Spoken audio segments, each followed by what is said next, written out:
안녕하세요. 법률방송 초대석의 전혜원입니다. 자신만의 가치 있는 이야기를 세상에 전해주실 특별한 분을 초대해서 시청자 여러분과 함께 의미 있는 시간을 만들어가는 법률방송 초대석. 오늘 문영대 미술평론가를 모시고 함께하는 그 두 번째 시간 시작해 보도록 하겠습니다. 지난 첫 회는 변월용 화백과의 만남에 대해서 이야기를 들어봤는데요. 오늘은 변월용 화백이 어떤 삶을 살아왔는지 그 이야기를 들어보도록 하겠습니다.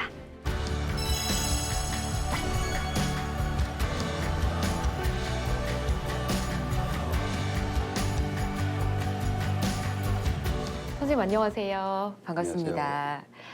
네, 저희가 지난 시간에 변월용 화백님과의 만남에 대해서 긴 이야기를 또 들어봤었는데요. 오늘은 어떤 삶을 살아오셨을까 그 내용이 정말 궁금해집니다. 우선은 변 화백님이 고향은 어디셨습니까? 그 연해주, 연해주요. 예, 시코토프스키구 유랑촌, 예, 거기가 고향입니다. 거기서 예. 태어났거든요. 예. 그때 1916년, 1916년. 예, 1916년 9월 29일에 태어났습니다. 아, 그러시군요.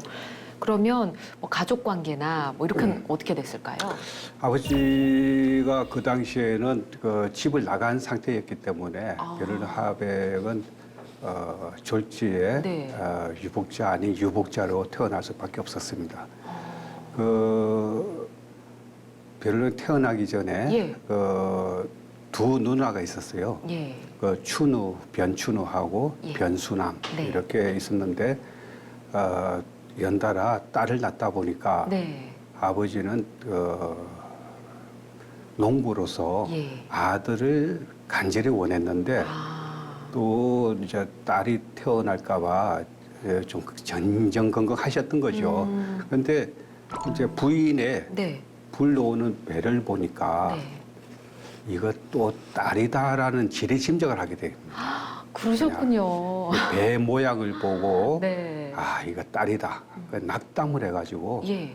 뭐 집을 나갔다 그래요. 근데 음. 그 이후부터 소식이 두절됐다고 그럽니다. 아, 그럼 생사 여부도 알 수 없고요? 예, 일각에서는 뭐 호랑이한테 네. 물려갔다라는 그런 얘기도 들리고 이랬다고 그럽니다. 네. 네, 이렇게 태어나서 자라시면서 이제 공부를 시작을 했을 거잖아요. 예.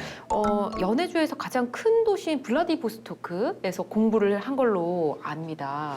학창 시절에 어땠을까요? 예, 그 변월용 화백이 10살까지는 그 유랑촌에서 네. 살다가 이제 10살 되자 이제 블라디보스토크 그러니까 10년은 연해주에서 블라디보스토크에서 10년 이렇게 살았습니다. 예, 어떻게 보면 뭐 유학 갔다고 해도 되는 건가요? 그렇죠. 유학 간 거죠. 예. 예. 그래가지고 좀 다른 학생들에 비해서 보통에 비해서 예. 조금 늦은 나이에 초등학교를 입학을 한 거죠. 10살에 입학을 했으니까요. 예. 그 당시 그 학교는 그 고려인들만 다니는 한인들만 다니는 그 학교였습니다. 예. 8호 모범 학교라고 해가지고 10년째 학교였습니다. 네. 예. 그렇군요. 유학 가서도 좀 힘들었을 것 같은데 보통 이렇게 집 떠나서 하면 아르바이트도 하고 뭐 용돈이나 이런 거 어떻게 해결했을까요? 그러니까 그 당시 그 변월용 화백이 사실은 그 블라디보스토크 혼자 유학을 보내는 형편은 못 됐고요. 예. 너무나 가난했기 때문에. 근데 위에 큰 누나가 마침 그 블라디보스토크에서 한의원에 근무를 했습니다. 예, 거기 근무를 하면서 한의원에 딸린 그 집에서 네.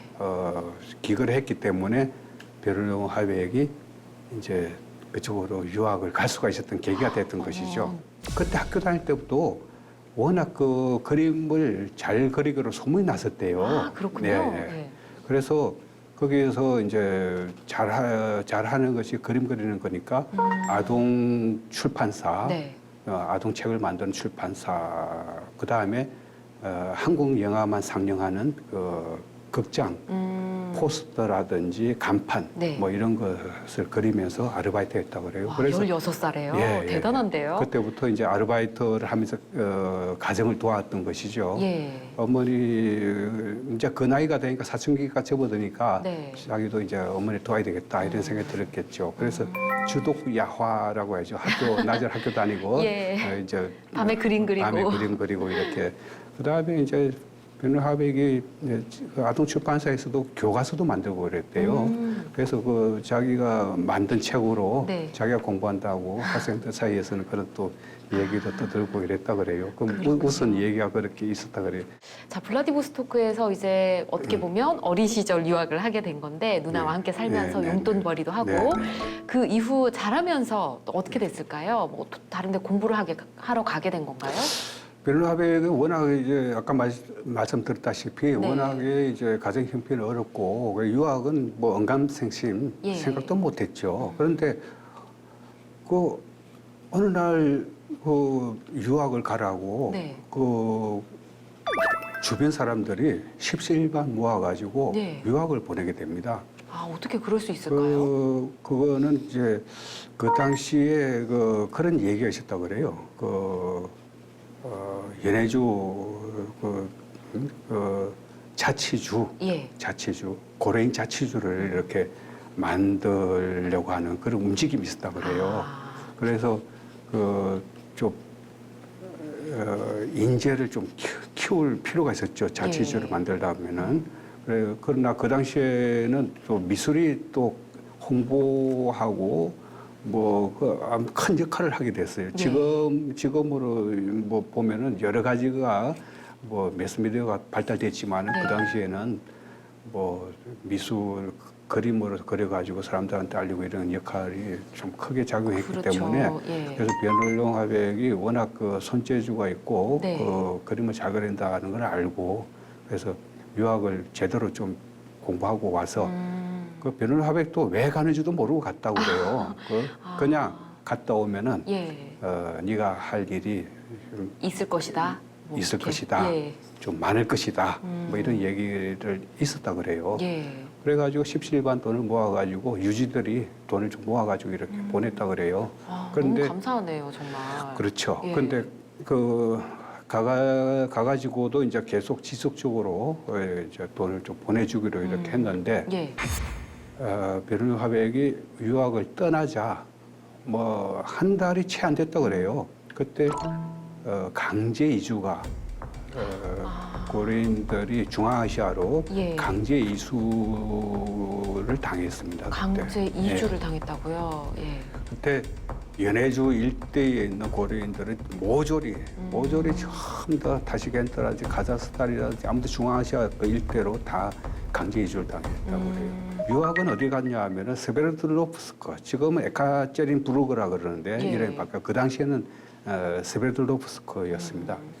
거기로 유학을 가가지고 한 달 남짓 만에 그런 이주 소식이 강제 이주를 있었네요. 당해가지고 졸지에 가족하고는 이상 가족이 돼버린 거죠. 아, 도대체 어디를 가셨는지 살아 계시는지 네. 그런 것도 모르고 그러니까 변호 화백은 또 외동 아들로서 그 당시에는 이제 나이도 있고 하니까 자기 위치를 하지 않습니까? 예. 그러니까 외동 가정의 기둥이라는 걸 알고 있으니까 청천벽력 같은 소식이죠. 그렇죠. 그래가지고 거기서 있는데 전전긍긍하고 있는데 그 6개월 이후가 되면서 그때 이제 편지가 하나 왔다 그래요. 예. 그래가지고 타시켄트에 있다라는 아, 그 다행입니다. 소식을 그때 이제 가족이 있다는 걸 알고 예. 그러나 베르누 화백이 스베르드로프스크에 있으면서 어머니가 계신 타시켄트를 한 번도 못 가봤다 그래요. 왜냐하면은 거기에는 그 일대에 있는 사람들은 밖으로 나갈 수가 없다 그래요. 밖으로 거기서만 살아야 된다고 그랬어요. 아. 그러다 보니까 베르누 화백도 갔다가 못 들어오는 경우가 생기는 거죠. 그렇군요. 예, 그래서 한 번도 못 가봤다 그럽니다. 또 물론 그래도 굉장히 멀기도 했고 예. 학생의 입장에서 한번 다녀오기가 쉽지가 않고 그 힘든 환경에서도 어떻게 뭐 유학을 간 거니까요. 뭐 성적이나 이런 거는 괜찮았을까요? 어땠을까요? 예, 거기서는 이제 졸업할 때는 그 수석으로 와, 거기서 대단하네요. 올 A로 졸업을 해가지고 거기서도 이제 그래서 담당 교수가 베를린 화백을 쭉 이렇게 지켜보면서 예. 이제 졸업할 무렵에 러시아에서 그 최고의 미술 대학이 레핀 미술 대학 거기를 한번 지원해라 그러면서 좀 권했다 그래요. 예. 근데 그 담당 교수가 베를린 화백이 베를린 화백은 그 당시에 이제 학교 졸업하면은 바로 타시켄트 어머니 있는 곳으로 가려고 생각하고 있었는데 예.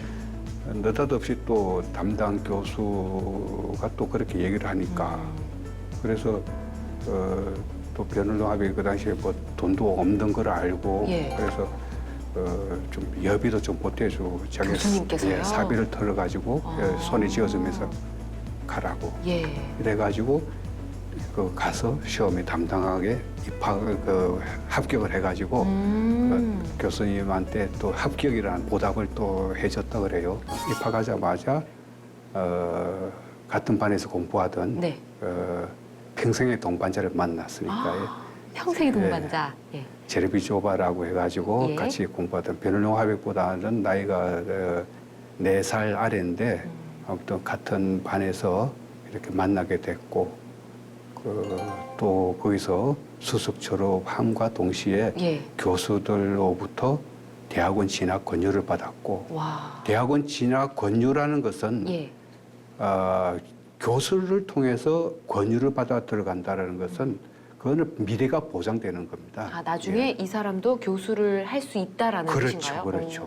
또 뭐 새로운 기회도 찾아왔다고 하던데요. 고국을 방문할 수 있는 기회? 그러니까 대학원을 졸업하고 예. 대학 교수 조교수가 되고 나서 예. 부교수로는 2년 만에 네. 또 부교수로 승진합니다. 와. 그래가지고 부교수 승진하자마자 뭐 그때 4월 달이라 그래요. 그때 갑자기 그때 수업을 하고 있는데 소련 당국으로부터 네. 북한으로 파견한다라는 그런 그 명령서가 오. 날아왔다 그래요. 소련 당국으로부터요. 예, 예, 예. 근데 그 파견도 사실은 베를린 화백도 자기가 왜 가게 되는지도 모르고 영문도 모르고 이렇게 파견 예. 갔다고 그래요. 그래서 당연히 이제 뭐 떠났을 때는 그래서 방학 기간 동안을 생각하고 갔는데 가서 파견이 이제 끝날 무렵 이제 레핀 미술대학에 이제 뭐 또 개강을 하겠죠. 그 이제 그걸 맞춰서 이제 나름대로 정리를 하고 있을 때 네. 그때 지인들하고도 이제 뭐 악수도 하고 뭐 이제 내가 곧 갈 것 같다, 니 못 보고 간다, 뭐 네. 이런 식으로 뭐 얘기됐겠죠.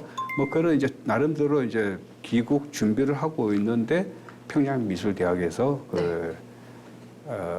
북한 당국으로부터 평양미술대학에 근무해라라는 그 직책은 평양미술대학의 학장 겸 고문 이렇게 해가지고 그 근무를 하게 됐다 그래요. 학교에서 굉장히 높은 직책도 맡으시고 이제 학생들도 지도하고 하셔야 되잖아요. 그런 부분은 좀 어땠을까요? 그러니까 그 베를린 화백이 이제 평양미술대학으로 이제 발령을 받고 나서 예. 평양미술대학이 그 전쟁통에 사실은 평양에 있는 것이 아니고 전부 다 저 신의주 근처. 네. 정확하게는 그 주소지를 얘기하자면은 피형군 네. 송정리 거기에 있었다 그래요. 그래 예. 신의주하고 가깝다고 그래요. 거기에 그 뭐 허름한 뭐 어디 뭐 거의 표나 진배 없는 그런 집을 임시 교사를 삼고 그다음에 수업도 네. 뭐 천막을 쳐가지고 수업을 하고 이랬다고. 많이 그래요. 열악했네요. 예, 그러니까 굉장히 열악했죠. 그다음에 네. 거기 뭐 교과서 뭐 책도 하나 없었고 교재도 네. 하나 없었고 그다음에 그 프로그램이라든지 커리큘럼 예. 뭐 이런 거도 손을 보지 않고는 도저히 그뭐 사용할 수가 없었다 그래요. 평양미술대학에서 제일 문제점이 교수진이었다 그래요. 교수진이 문제였다고? 그러니까 교수들이 뭐 대부분 일본에서 유학해가지고 온 사람들인데 일본에서 유학했던 것도 보통 3, 4년 네. 유학을 해가지고 돌아오다 보니까 3, 4년 배워가지고 학생들을 가르치니까 그 수준 그대로 가르치는 거죠. 그리고 일본에서 유학 가가지고 사실은 일본에서도 교수는 차치하고라도 네. 강사들 한번 해본 사람도 없었어요. 아, 심지어. 그렇군요. 그러니까 학교에서 4년을 배웠으면 4년 배운 거 그대로 학생들한테 그냥 네. 학생 수준을 학생들한테 가르친다고 이래 봐야 되겠죠.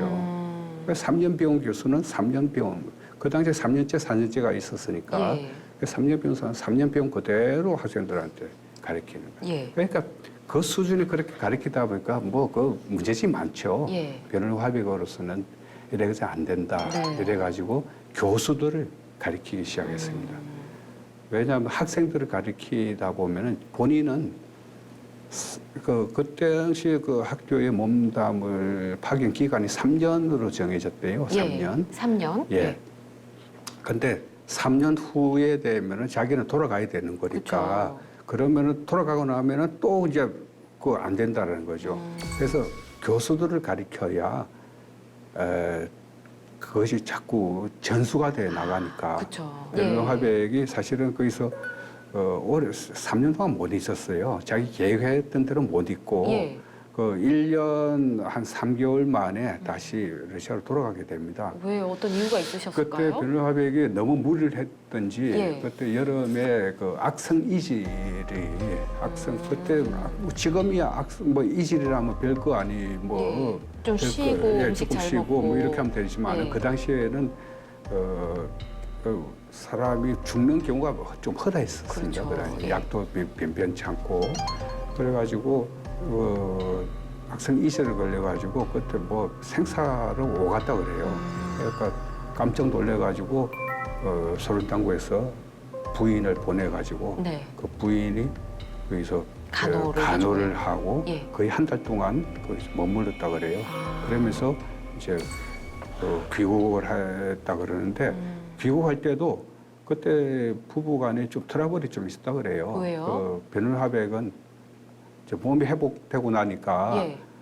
나는 못 간다. 그리고 부인은 무조건 같이 가자. 같이 가자. 예. 어떻게 나 혼자 갈 수가 있느냐. 그러게요. 당신 몸을 좀 단둘이 하고 그래가 다시 오든지 아무튼 나갈 땐 같이 가자. 이래가지고 같이 이렇게 나갔다 그래요. 근데 떠나기 전에 사실은 북한 당국에서 벼를용 합의한테 조용히 쭉 불러가지고 귀화 권유를 했다 그래요. 귀화.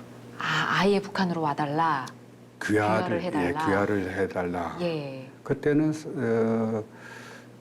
부인이 가만히 있을 수가 없죠. 귀화를 하게 되면 이제 전 가족이 다 와야 되지 그렇죠. 않습니까? 예. 그러니까 부인 입장에서는 그 당시에 북한의 실상을 다 아니까 네. 와서 보니까 뭐 평양이라든지 뭐 이런 다 잿더미죠. 예. 뭐 먹을 것도 뭐 변변찮죠. 뭐 도저히 그런 사람이 살 곳이 못 된다고 판단했겠죠. 그러니까 부인은 뭐 도저히 용납이 안 되는 거고. 예. 그래서 뭐 안 가신 건가요? 결국 귀화를 못하고 귀화를 거부가 됐던 거죠. 예. 그러나서 이제 뭐 아무튼 2달 뒤에 돌아온다는 거는 이제 북한 당에서도 뭐 고개를 갔다 하고 알겠다는 식으로 이렇게 하고 떠났는데 네. 아무리 기다려도 초청장이 안 온다는 거죠. 아. 초청이 오기만을 기다리다 하다가 예. 나중에 네. 이제 숙청된 사실을 알게 됩니다. 그렇게 변화백님이 이렇게 숙청이 되신 건데 아내분 입장에서는 충분히 그럴 수 있을 거라 이해는 됩니다. 그 이후에는 또 어떻게 생활을 하셨을까요, 그러면? 변호사백이 해외여행을 나서게 되고 예. 그다음에 연해주를 방학 때마다 찾아가게 됩니다. 아. 해외여행을 가게 됐던 것은 1960년도부터 소련의 외국 여행을 허용을 했습니다. 예. 그 기회를 이용해 가지고 허탈한 마음을 좀 씻으려고 그렇게 해외 여행을 다녔습니다만 네. 그러나 그 치유가 안 되는 거죠. 그래서 변호사에게 연해주를 찾아갑니다. 왜냐 연해주 가면은 자신의 마음이 자신의 고향이자 고국하고 접경지대니까. 그렇죠. 굉장히 어린 시절을 보냈던 예, 곳이잖아요. 그러면서 고국하고 같은 거기도 한국이니까요. 예. 연해주도. 그러니까 고국 또 북한하고도 접경이고 이러니까 거기 가면은 좀 마음이 좀 푸근해지고 그러다 보니까 이제 연해주를 계속 해마다 찾았지 않느냐 그렇게 생각이 듭니다. 예, 그러고 이제 거기서도 그렸던 그 작품들에 그러니까 그 두 연해주를 찾아간 것도 두 부류로 나눌 수가 있어요. 예. 첫 부류는 64년도까지는 그 자신이 왜 수중됐는지 그 억울함을 해소하러 이렇게 간 그 경향이 강하고 예. 왜냐하면은 작품에 나타나는 게 보면은 고국 관련된 그림들이 많이 대부분 고국 관련된 그림만 그렸습니다 그때. 그런데 64년도를 기점으로 해서 그때부터 나타난 그림은 고국 관련된 그림 한 점도 안 나타나고 그때에 그렸던 소재들을 보면은 예. 또 의미심장하더라고요. 왜요? 왜냐하면은 그 소재들이 버드나무, 예. 그다음에 사슴, 그다음에 한국의 소나무 그 세 가지가 특징적으로 나타납니다. 아, 그렇게. 각각 뭐 어떤 의미들이 있는 건가요? 그래서 그 버드나무는 자신의 그 한국인이 거기서 이제 또 나름대로 차별 네. 이런 거를 좀 하는데 자신이 거기서 있으면서 러시아 국적이면서 러시아인도 아니고 또 한국인이면서 한국인 취급도 못 받고 예. 그러니까 경계인이죠. 이것도 아니고 저것도 아니고. 그러니까 그 자신의 존재라는 것이 조금만 바람이 불어도 실바람만 불어도 흔들거리는 네. 그런 존재. 그러니까 버드나무가 바람만 살짝 불어도 가장 가지가 쭉 늘어져 있으니까 예. 가장 표현하기가 바람 표현을 그래서 변호사 작품에 보면은 버드나무 이런 네. 식으로 이래 그 제목을 그렇게 붙여놨습니다. 그 다음에 두 번째로는 사슴 같은 경우도 그것도 마찬가지예요. 예. 그것도 사슴이라는 게 특징이 그렇지 않습니까? 나뭇잎이 굴러만 가도 그 소리에 깜짝깜짝 놀라는 특징이 있지 않습니까? 아, 맞아요. 그러니까 네. 자신이 거기서 있으면서 편치가 않았다는 거죠. 그 소나무 같은 경우는 자신의 정체성이 그 예. 소나무에서 한국인이라는 것이 드러나니까 소나무를 그렇게 말하고 그 세 가지 소재가 특징적으로 많이 나타나는 거예요. 고국에 대한 그리움이 굉장히 크셨던 것 같습니다. 그렇다고 봐야죠. 아, 그러면 이제 레닌그라드에서는 이제 교수 생활을 계속 하신 거잖아요. 네, 예, 예. 그때 생활은 어땠습니까? 그때는 이제 생활이 참 경제적으로는 예. 좀 윤택했던 것 같아요. 워낙 그림 실력이 뛰어나다 보니까 네. 주문 작품이 밀려 있었다고 그래요. 그 정도예요? 그러다 보니까 아침에 출근할 때는 예. 항상 택시가 딱 대기하고 있고 딱 시간 맞춰서 예. 그렇게 항상 출퇴근을 했다고 그래요. 북한 가기 전에 정교수가 되신 건 아니었잖아요. 그렇죠. 조교수에서 부교수 된 게 네. 2년 만에 승진을 했는데 네. 부교수에서 정교수를 되는 것은 예. 거의 24년, 25년 그 나이가 거의 뭐 60 됐을 때 그때 정교수로 승진을 했던 것이죠. 왜 이렇게 뛰어났는데 왜 정교수 되는 건 그러니까 그것이 이제 그 가족들의 말에 의하면은 그것이 이제 학교 당국의 이제 차별이라는 거죠. 그리고 말도 안 된다라는 거죠. 그러네요. 얘기 듣다 보니까 이제 변울령 화백의 황혼기까지 저희가 온 것 같습니다. 네. 근데 어떤 병으로 돌아가셨다라는 얘기를 들었거든요. 어머니가 그러고 나서 얼마 있다가 바로 쓰러졌다 그래요. 그래 뇌졸중이 와가지고 학교도 이제 그때 그러니까 정교수 되고 나서 사실은 얼마 안 됐습니다. 이렇게 타국에서 곡을 좀 그리워하다가 돌아가시게 돼서 좀 안타깝다는 생각이 많이 드네요. 변울 화백이 그 돌아가실 때도 예. 사실 그 자식들한테 유언을 남겼는데 내 비석에는 네. 한글로 내 이름을 적어라. 예. 그래가지고 그 유언을 가족들이 지켜줬습니다. 그래 지금도 가면은 비석에 변월룡이라고 한글로 이렇게 적혀 있습니다. 참 뼛속까지 한국인으로 살다가 이렇게 네. 돌아가셨던 거죠. 참